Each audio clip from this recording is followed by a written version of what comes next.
So gather around now at the park and welcome to you on your screens.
Thank you.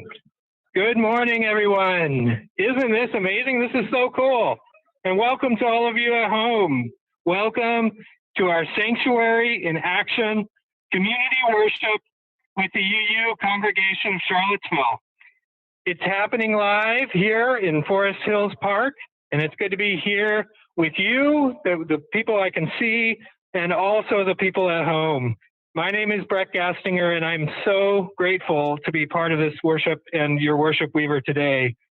If we get dropped somehow and lose connection with our online friends, Dawn Dirks is our backup worship weaver, and she will help keep us straight. So thank you, Dawn. Today, we are so appreciative of all the people who have worked so hard to make this kind of special service come to life. Reverends Leia and Linda.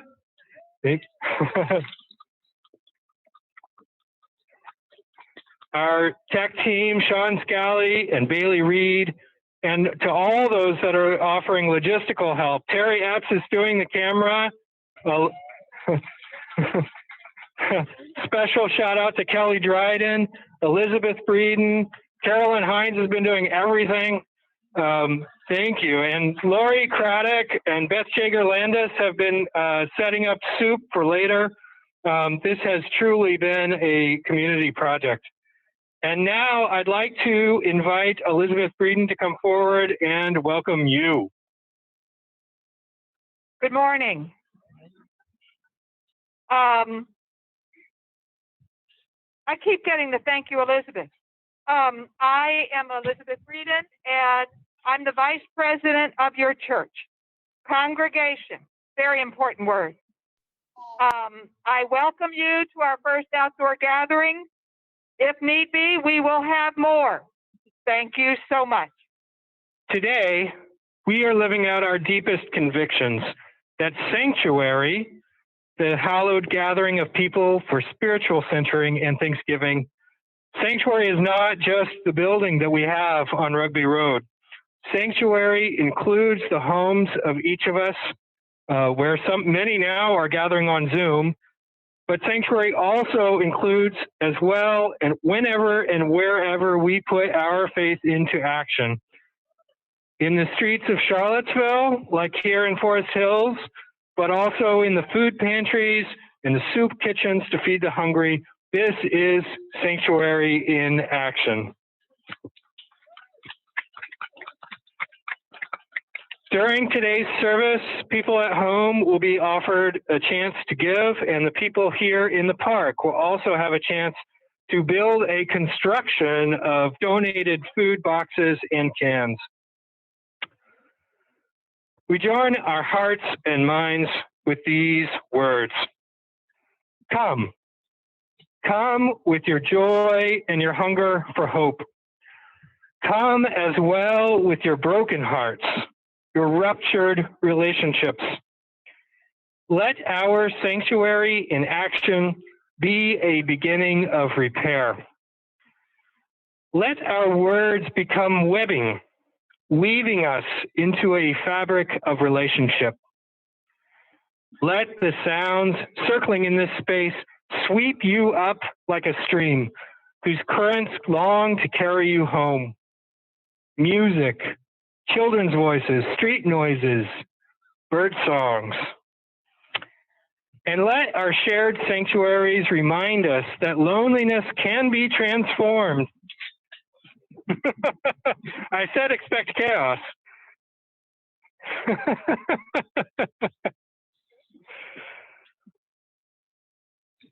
Thank you. Let our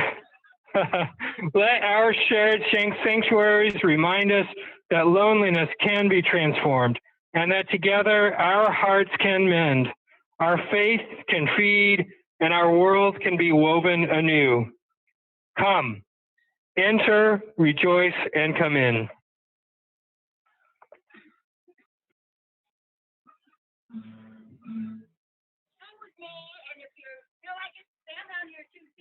Don't feel like it, just move in your chairs.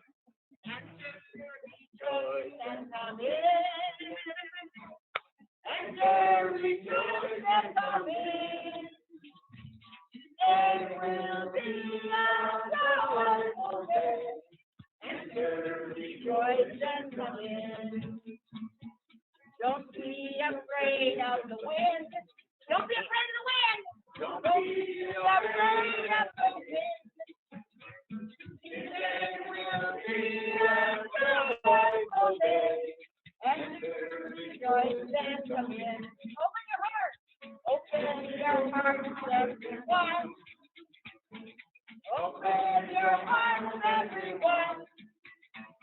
Today will be a joyful day.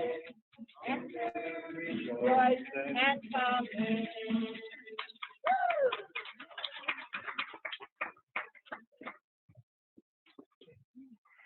Good morning, everyone.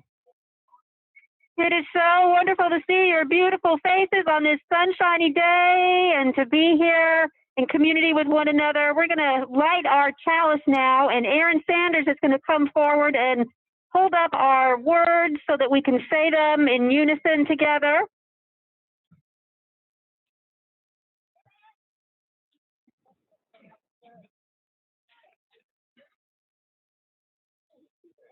And see it, yeah. So please join with me, Aaron. Hold them up a little bit higher with the words. And if you can't see them, you can scoot over a little bit. We gather this hour as people of faith with joys and sorrows, gifts and needs. We light this beacon of hope, sign of our quest for truth and meaning, and celebration of the life we share together. And then you all know how you put your hand out flat like the matchbook, and your finger is the match, and we say,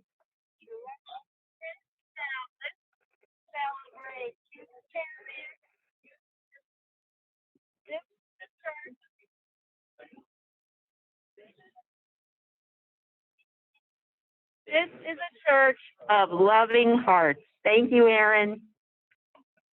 And I will light the flame of our chalice.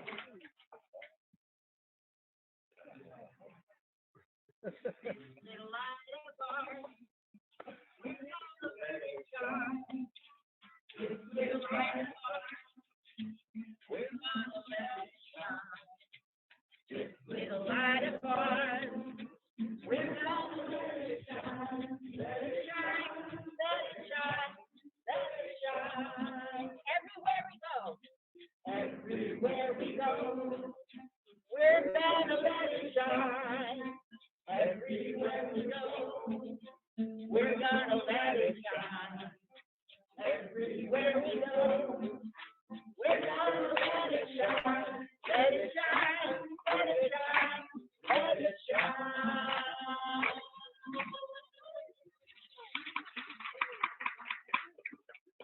So our story this morning is one that you might have heard before, but a good story is always worth hearing more than once.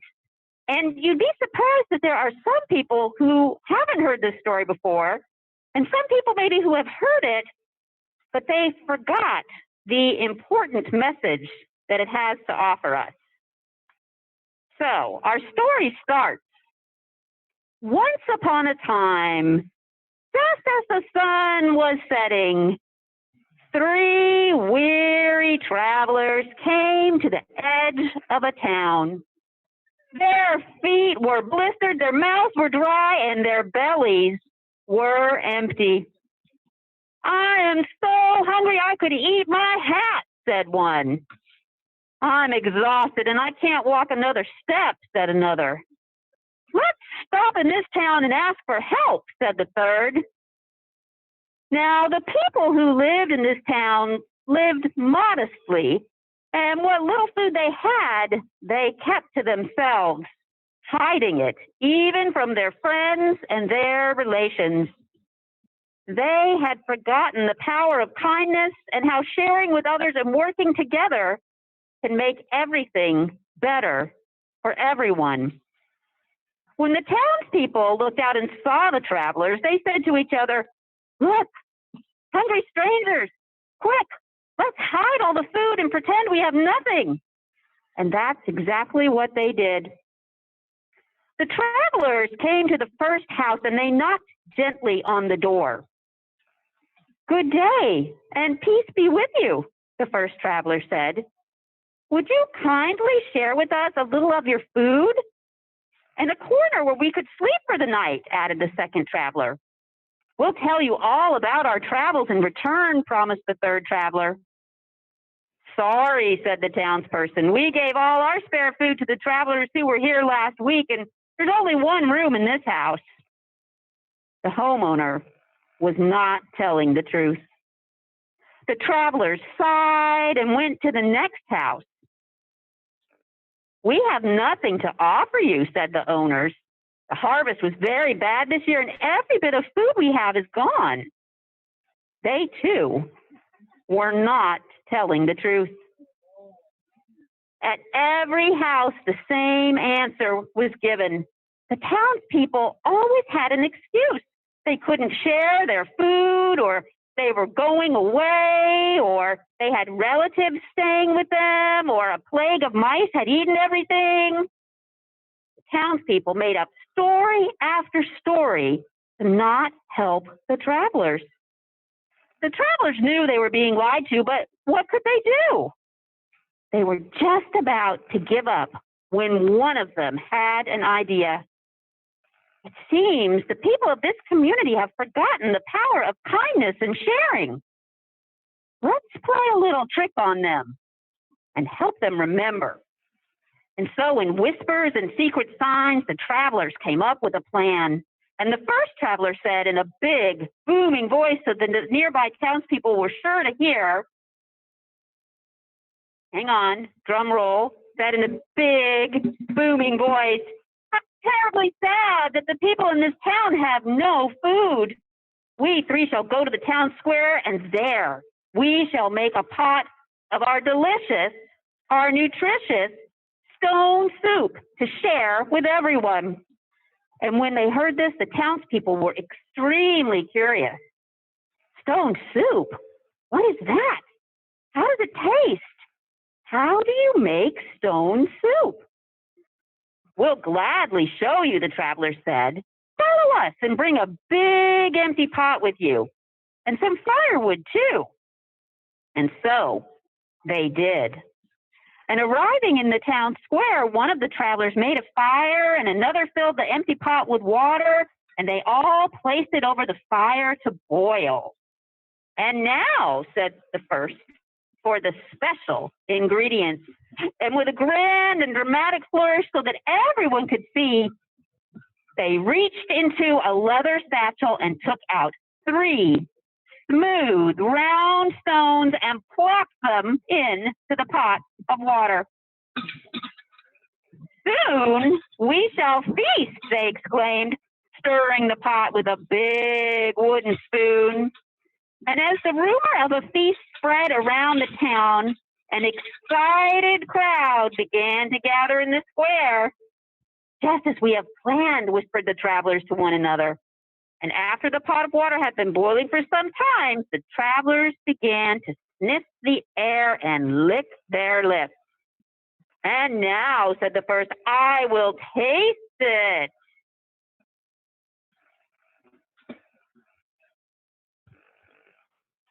And he lifted a spoonful of the bubbling water to his mouth, and the crowd craned forward to hear his verdict. It is completely delicious. And at this, the crowd gasped and gurgled with delight. Gasping and gurgling with delight. True, continued the traveler. Some might say it needed a little salt and pepper, but apart from that, it is practically perfect. And no sooner had he said this than the townspeople sent their children hurrying home to fetch salt and pepper, which the clever travelers added to the pot. A second traveler tasted the soup. Mmm, she said, rubbing her belly and moaning with appreciation. These extraordinary stones do indeed make an excellent soup, although perhaps just a few carrots would make it even more delicious. And someone in the crowd called out, now that I think of it, I have a carrot or two in my house, and I will share them. And straightway the townsperson hurried home and came back carrying a whole bunch of sweet, crunchy carrots, which the travelers quickly added to the pot.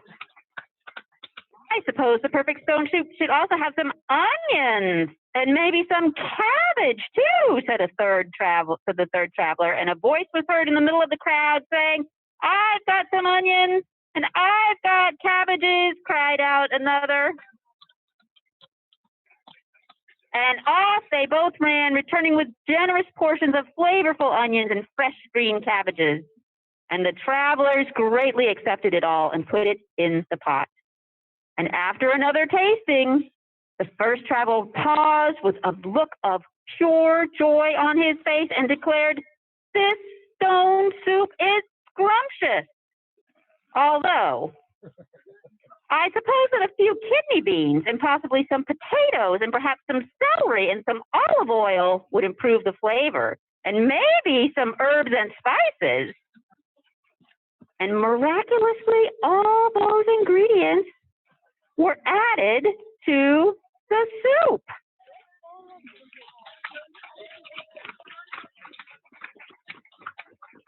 I can truly say that a king or a queen would be happy to eat this most delicious and nutritious stone soup.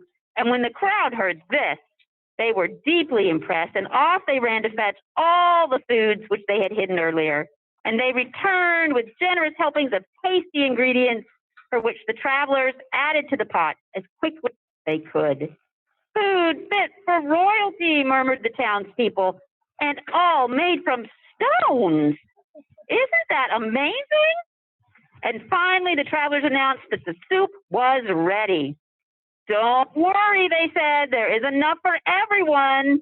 And tables and chairs were placed in the square, and bowls and spoons and napkins too, and lanterns were lit, and decorations were hung, and the feast began, and everyone agreed that they had never tasted anything so delicious. And when the feast was over, the townspeople listened with rapt attention as the travelers told their tales of their journeys near and far, and the townspeople told the travelers all about their own lives. And it was a wonderful time of sharing and connection. And early in the morning, the travelers prepared to depart. Thank you so much for teaching us how to make stone soup, said the townspeople.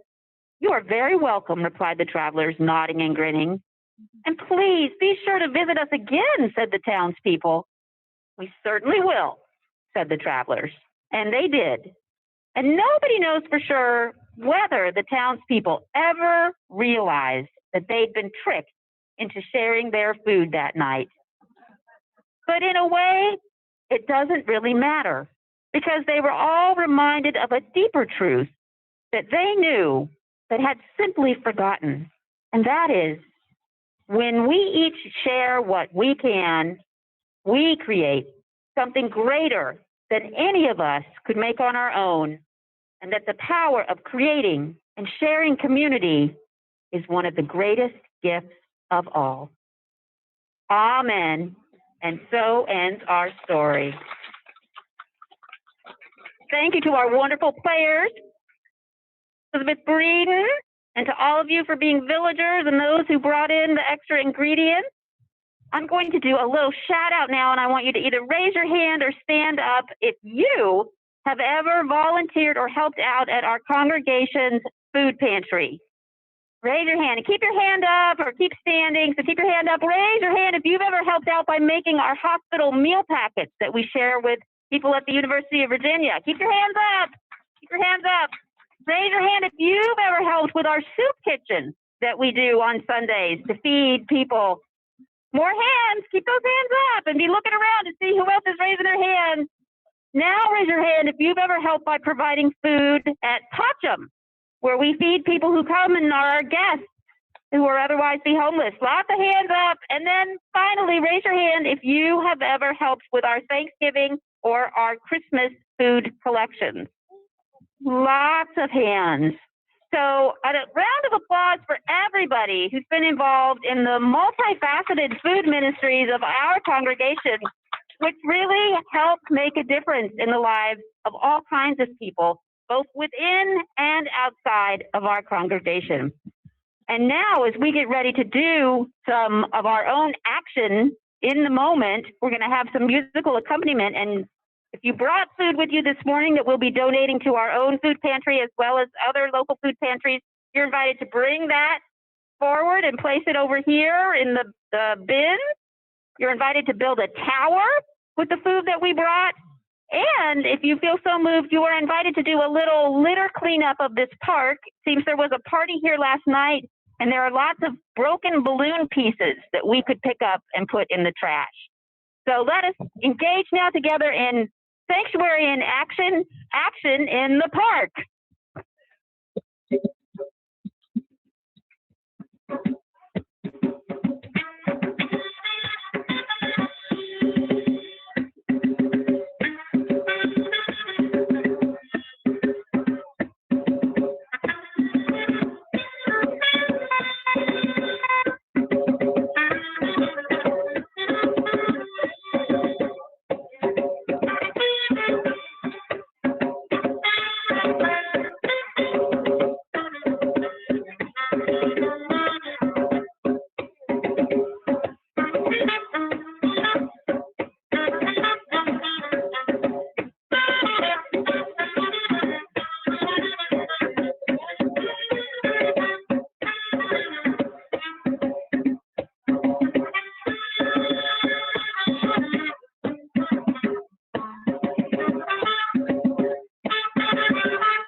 Thank you. Thank you to John Durth and to Scott DeVeaux for that.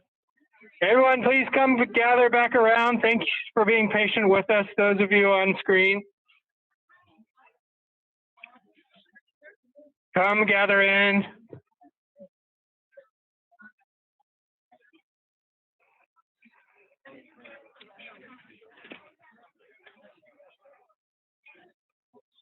Come gather in and we'll resume with the service. Thank you. Every Sunday, as a central part of our sanctuary time of worship, we invite one another to give financial gifts to support the ongoing vital ministries of this congregation.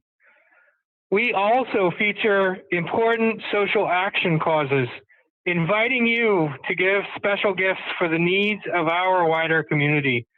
In the month of October, we are focusing on the food pantry of our congregation and the many other food ministries we support. Elizabeth Breeden, again, come join us and talk to us.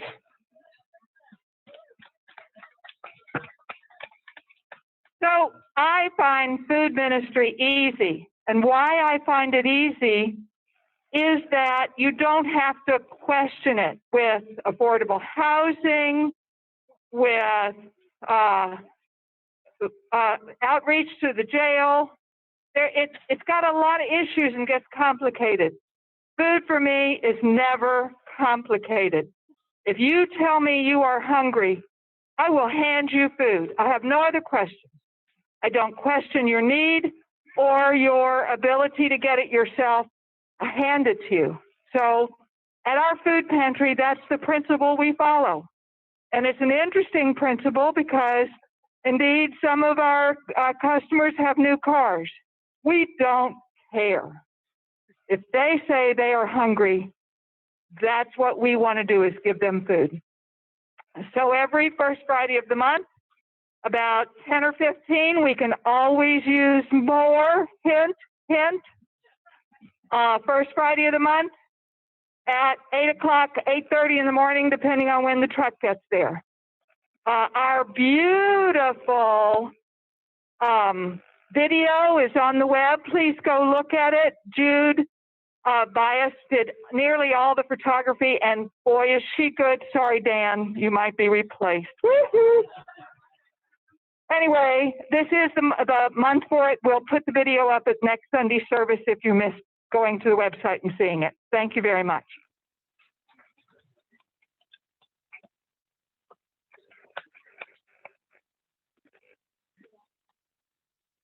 Thank you, Elizabeth. You can learn so much more on our website, uucharlottesville.org. And today, you can give by going online, or you can mail a check. And to those of you here in the park, you can actually put money in a physical basket. That's novel. And of course, we appreciate your offerings of support, the ongoing ministries of this church. Some of you have pledged and have automatic deductions made each week, and we honor that. Some of you give your pledge annually, and we honor that too. For those of you that like to give weekly online, this is the opportunity to do so. There are so many ways that we give and receive gifts in this community. Our board and staff are dedicated to stewarding all the gifts well, with mission and vision. Together, we build the future of this congregation and our larger community. I am so thankful that we are on this journey together, and thankful for your generous hearts. And now, this is amazing. We can all speak together and dedicate these gifts by saying our dedication. We accept these gifts with gratitude. May we use them wisely and for the highest good.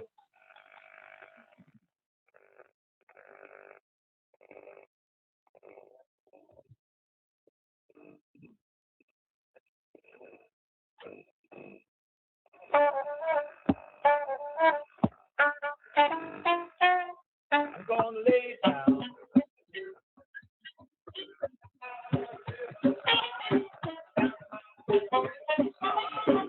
Down by the riverside, I'm gonna lay down my burden. Down by the riverside, ain't gonna study war no more.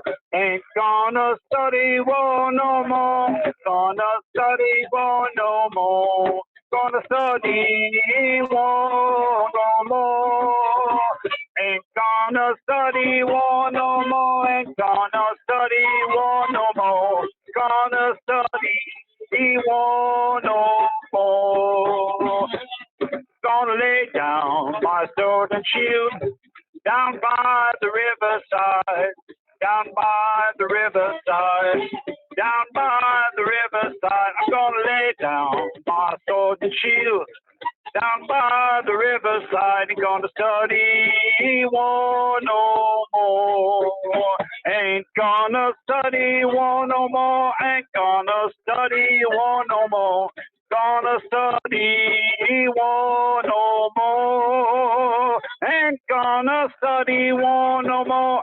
Ain't gonna study war no more. Ain't gonna study war no more. And the rest of you may come forward silently and put a rock in the water for your joy or sorrow.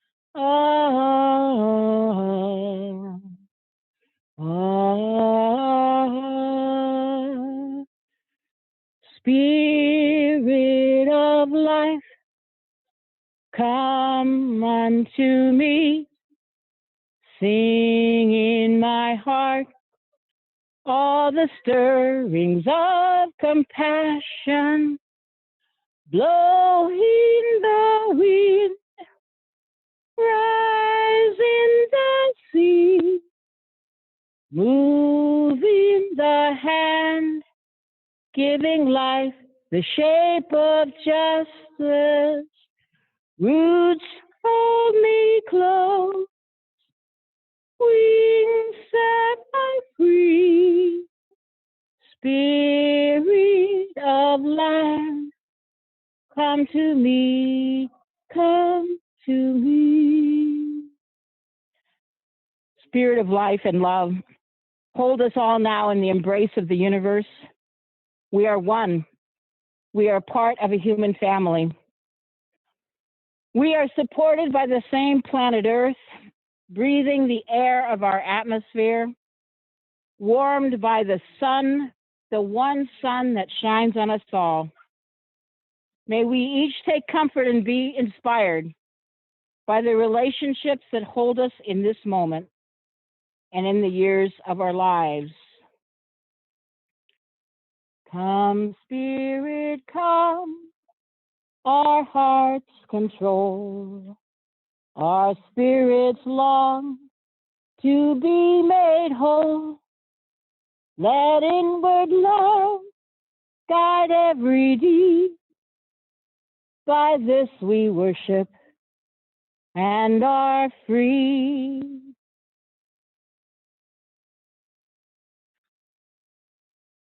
Amen.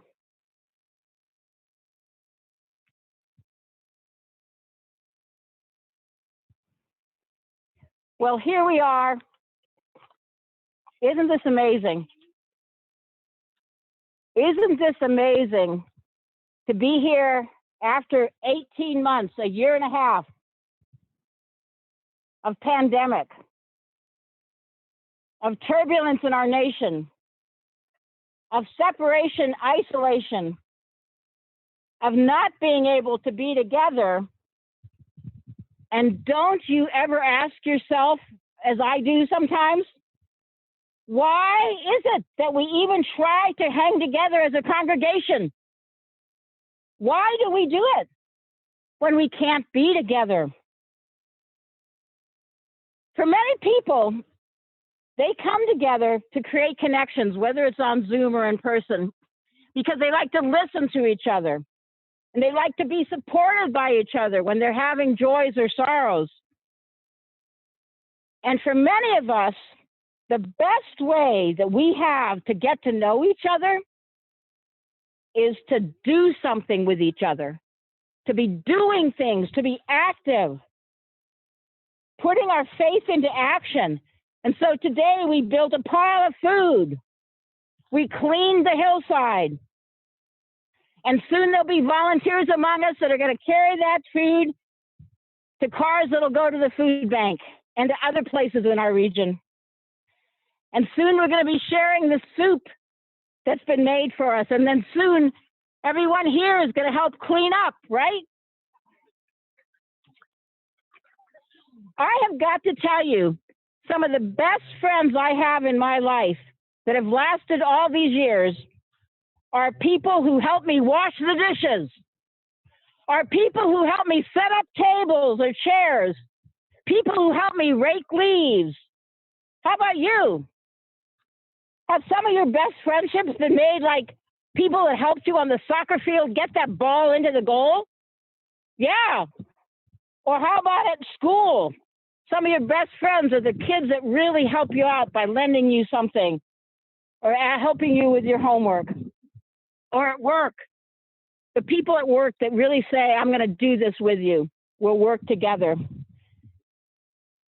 I know for a fact that there are people at this congregation who have found their deepest relationships have developed because they said yes to helping do something and do something with others for others.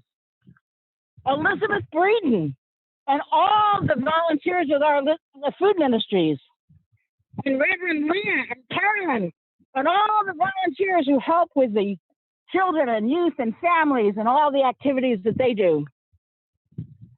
The fresh fall air has blown in today. Did you notice that the fresh fall air blew in? This is a good time for us to begin to awaken from our COVID isolation from each other. Even if we can't all be together all at once, except outside, we're going to start taking little baby steps.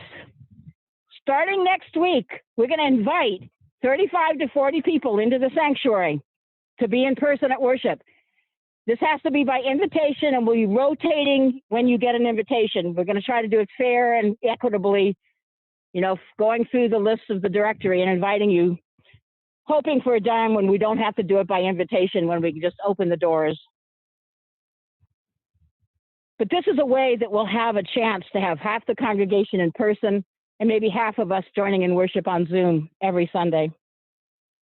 But doing this kind of congregational worship takes twice as many volunteers as either just doing Zoom or just doing in person. And so this gives you a chance to do something. You can join in and be a welcomer, join in and be an AV person, join in, be a worship weaver. There are many other ways you can help out. And we are going to have another one of these sanctuary in actions at a different park, November 21st.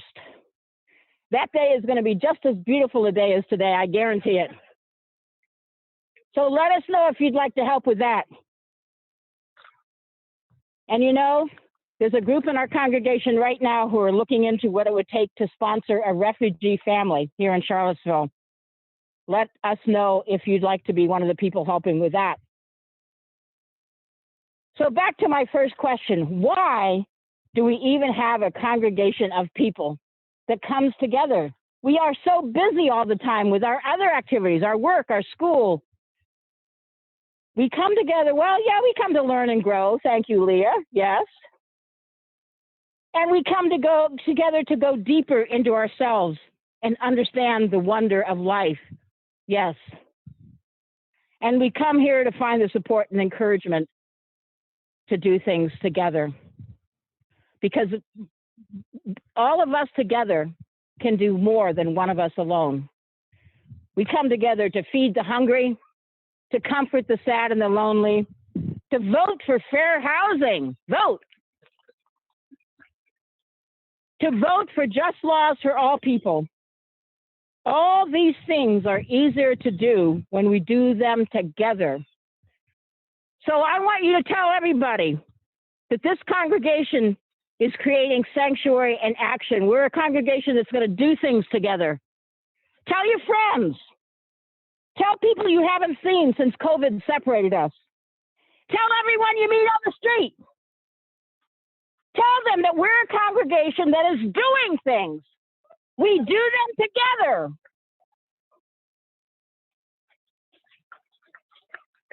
We are like that big empty pot we saw earlier in the story. We're a pot ready for some creative joining of gifts from many, many people. We can put some ingredients into the pot, and we can invite more people to come and put more into the pot so that we can enjoy it and share it with everyone who brings us something or who needs us to share and feed them. We can make enough to feed ourselves and our neighbors and to do things that matter. We end this service now by putting out this chalice flame.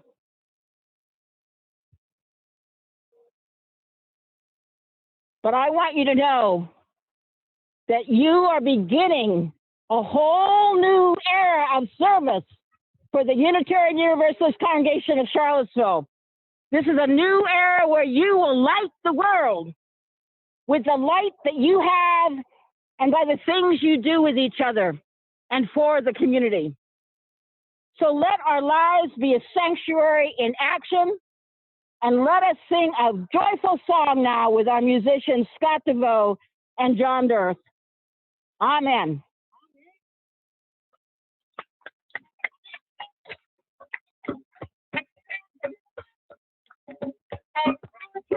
Feel free to get up and dance.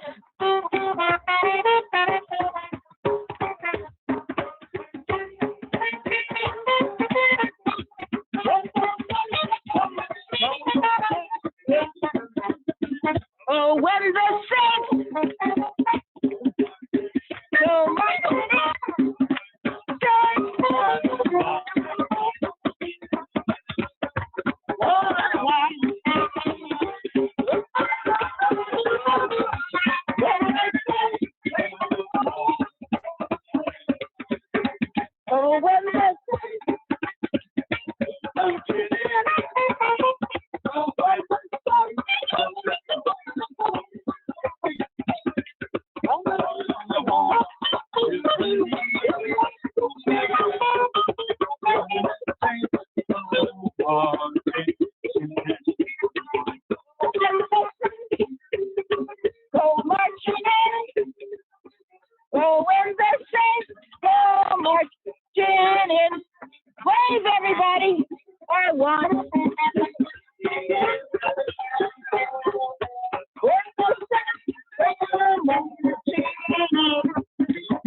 All right, goodbye everyone that is tuned in online. We will be signing off from the park, but thank you for joining and thank you for your patience and thank you for being in our sanctuary together.